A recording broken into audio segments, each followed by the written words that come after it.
کیا جا رہا ہے تو آج بھی ہو رہا ہے۔ دعوت و تبلیغ کا کام مفید ترین کاموں میں سے ایک کام ہے۔ 100 دفعہ مانیں گے اور 100 دفعہ کہیں گے کہ جس کو موقع ہے وہ ضرور جائے، مگر ایک دفعہ بھی یہ بات نہیں مانیں گے کہ یہ جہاد ہے یا جہاد کی آیتیں اور حدیثیں اس پر صادق ہیں۔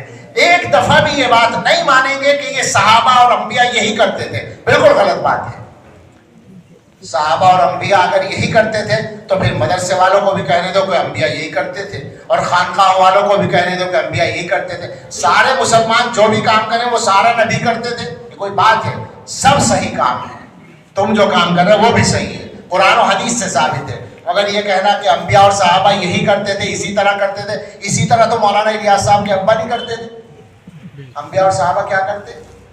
یہ تو طریقہ ہے، بعد میں آیا ہے۔ ضرور جاؤ، ضرور کرو، مگر آدمی بن کر کرو۔ کوئی ضروری نہیں ہے کہ جو کام کرو اسے سب سے بڑا ہی ثابت کر کے کرو، دین کے سارے کام ہیں۔ اسی طرح سے مدرسوں والے یا خانقاہوں والے وہ بھی یہ سمجھ لیں اچھی طرح سے کہ یہ کوئی بھی دعویٰ نہ کرے۔ غیر مسلموں میں تبلیغ کا کام کرنے والے، آج کل ایک طریقہ ہے، بعض لوگوں نے یہ دعوے کر رکھے ہیں کہ سب سے بڑا کام وہ یہ۔ عجیب مصیبت یہ ہے کہ جب تک اپنے کام کو سب سے بڑا نہ کہیں کام نہیں ہوتا۔ کیا ذوق بنا ہے ہم لوگوں کا؟ نقصان کر رہے ہیں ہم۔ میں جوش میں نہیں بول رہا ہوں، غصے میں نہیں بول رہا ہوں، کسی کے خلاف نہیں بول رہا ہوں۔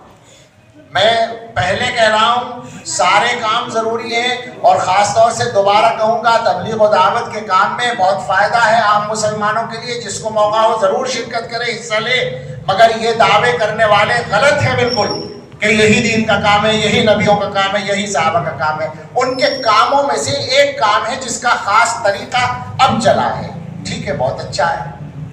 تعلیم بھی ایک کام ہے نبی صلی اللہ علیہ وسلم کے کاموں میں سے، مدرسوں کی شکل بعد میں بنی ہے۔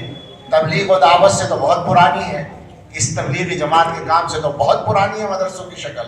لیکن یہ نہیں کہہ سکتے کہ پیغمبر علیہ السلام نے اسی طرح کام کیا، نہیں کہہ سکتے۔ اور تزکیہ یہ پیغمبر علیہ السلام کا سب سے پہلا کام ہے، لیکن خانقاہوں والے یہ دعویٰ کریں کہ یہی طریقہ حضور کا ہے، بالکل غلط ہوگا۔ حالانکہ یہ مدرسوں سے بھی پرانا ہے، یہ دور تابعین میں شروع ہو چکا ہے، مگر یہ کہیں کہ پیغمبر یہی کرتے تھے، یہ دعویٰ کرنا غلط ہوگا۔ سب سے گزارش ہے کہ اچھی طرح سمجھ لیں، دین نہ ہمارے ہاتھ میں ہے، نہ ہمارے بزرگوں کے ہاتھ میں ہے۔ دین نہ حضرت نانوتوی کا، نہ حضرت گنگوہی کا، نہ حضرت تھانوی کا، نہ حضرت مدنی کا، نہ مولانا الیاس صاحب کا۔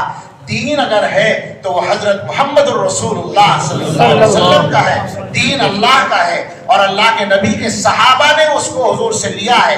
ان کے طریقے پر، سنت کے طریقے کے مطابق جو دین کو اختیار کرے گا وہ دیندار کہلائے گا، ورنہ وہ سب اپنی باتیں ہو جائیں گی۔ ضرورت ہے ہم مسلمان بنیں، ضرورت ہے ہم بندے بن جائیں۔ میں نے سورہ فاتحہ پڑھی تھی، اس خیال میں تھا کہ شاید موقع مل جائے گا تو میں کچھ کہوں گا، اب تو